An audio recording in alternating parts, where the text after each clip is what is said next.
Buenos días, Agustín, Carla, ¿cómo andan? Bien, todo bien. Expectante después de un fin de semana intenso, por cierto, ¿cuáles son tus primeras apreciaciones respecto de lo que está ocurriendo por estas horas en la política del país, Alejo? Sí, tuvimos un fin de semana bastante intenso, que finalmente de alguna manera, a ver, yo no sé si la crisis política que atraviesa el gobierno y la coalición gobernante claramente no se resolvió ni se va a resolver, me parece, con la designación de la nueva ministra de Economía. Me parece que esto lo que hace por ahí es, en primera instancia, calmar un poco las aguas, con el nivel de alguna manera de agresividad que había entre los dos sectores más importantes, digamos, entre el presidente y la vicepresidenta, que se estaban dedicando en las últimas semanas a tirarse misiles en declaraciones públicas. ¿Y, cuál, Bueno, y en función de esa lectura que acabas de mencionar, cuáles serían las otras opciones en todo caso que te imaginas o que podrían haberse utilizado en esta circunstancia, Alejo? es que lo que pasó en este caso y que fue lo que desencadenó la renuncia de Guzmán, un pedido expreso que le hizo de que, digamos, para decirlo en idioma poco diplomático, cortara ciertas cabezas vinculadas a la Secretaría de Energía que responden directamente al kirchnerismo.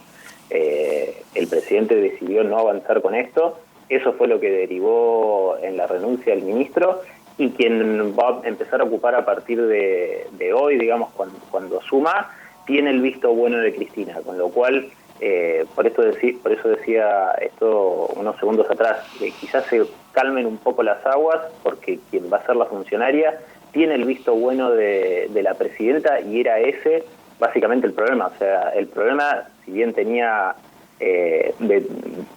en su forma algunas cuestiones, algunas no, varias cuestiones vinculadas al manejo de la macroeconomía, y que tiene que ver obviamente con toda la cuestión de la segmentación de tarifas y demás, era principalmente un enfrentamiento político entre los dos sectores principales.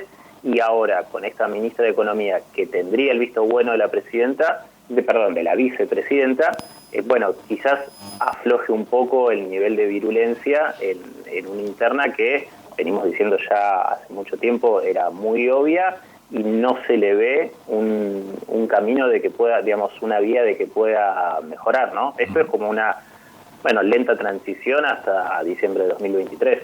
¿Cómo visualizás en un esquema gubernamental que tiene en su esencia un fuerte matiz presidencialista el hecho de que la lapicera esté en manos de Cristina?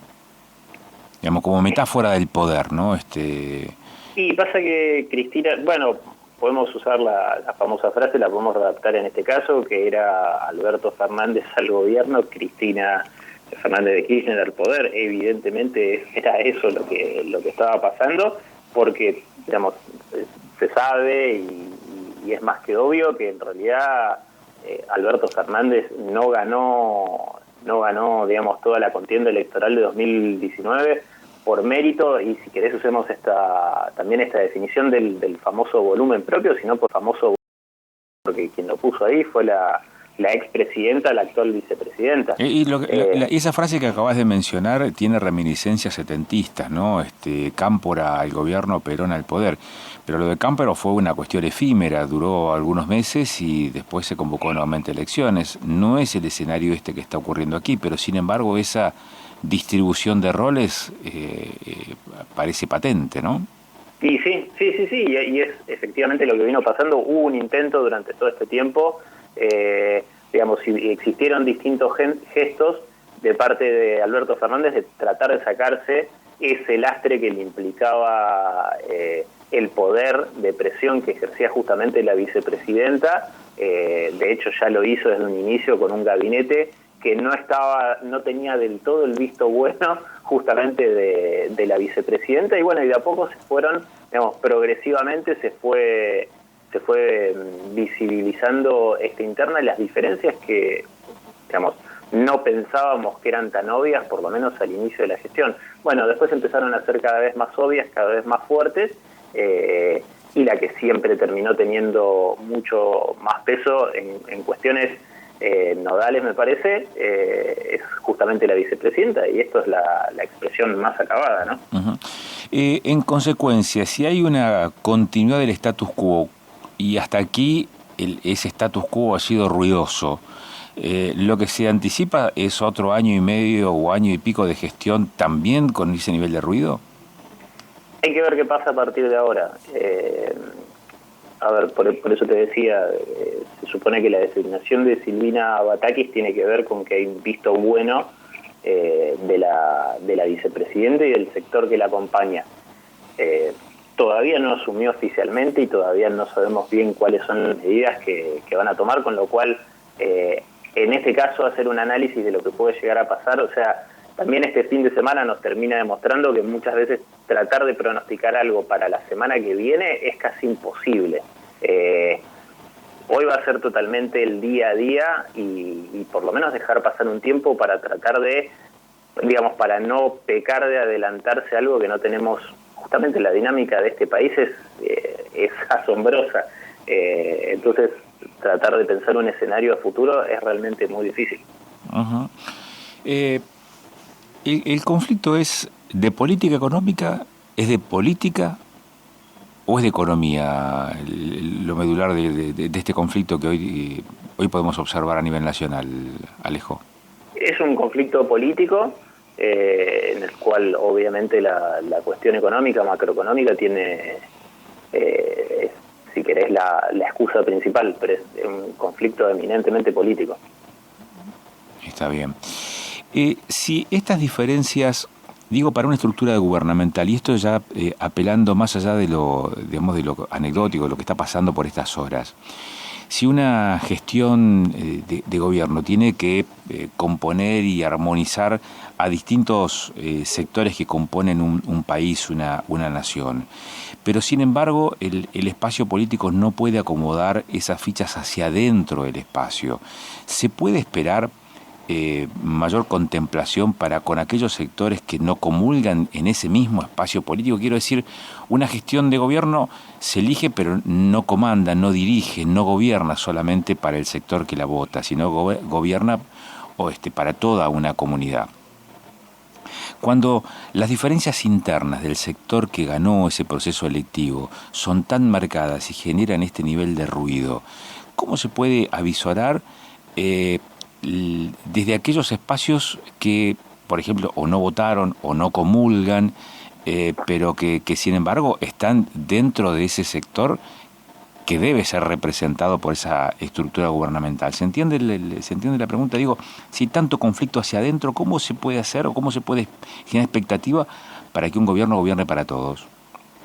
Y es que justamente es muy difícil. Se supone que un gobierno, sea el color político que sea, tiene que gobernar justamente para todos. Si terminan, digamos, si siguen pasando estas cosas o digamos, si sigue habiendo una crisis interna en el gobierno,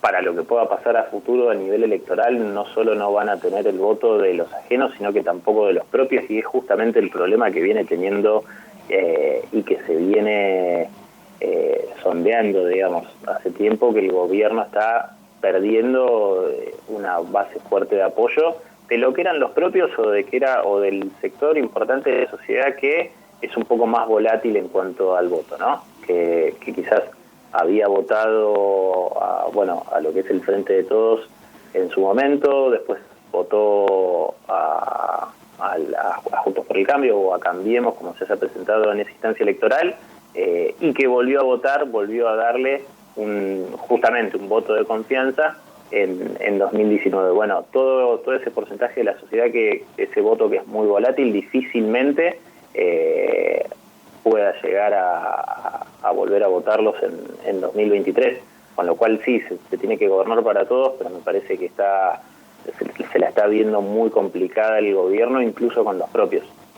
No sé si te estoy respondiendo, si apuntaba ahí la pregunta, perdón.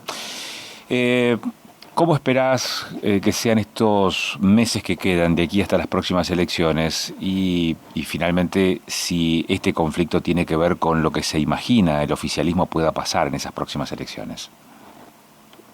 Bueno, se suponía, o lo que se venía diciendo, es que Cristina ya un poco estaba dando, y todo el sector del kirchnerismo, por perdida la elección de 2023. Como te decía antes, no te puedo tirar, no puedo pensar en cómo pueda llegar a mejorar la situación en lo inmediato, porque no sabemos qué tipo de medidas Van a tomar. va a tomar la nueva ministra de Economía. La situación económica es realmente muy difícil. Dentro de, si no me equivoco, la semana que viene va a salir el dato de la inflación de junio, y si querés, si lo decimos entre comillas, arreglar la economía en el corto plazo es algo que yo no lo veo, y que me parece que nadie lo ve, porque estaría muy alejado de la realidad. Venimos de arrastre de un contexto económico muy difícil desde hace muchos años, con lo cual yo no creo que haya una mejoría, ni siquiera en el mediano plazo. Bueno, por eso también Martín Guzmán siempre utilizaba la frase de tranquilizar la economía. Por distintos motivos no lo logró, no pudo, tienen esto muchísimo que ver, no solo la crisis económica que venía de arrastre, sino la pandemia, y además la guerra entre Rusia y Ucrania. Bueno, mucho más caliente está el hierro que está agarrando la nueva ministra de Economía. Y ya te digo, hay que ver qué pasa a partir de ahora, pero es una situación realmente muy difícil, no solo en lo económico, sino también en lo político.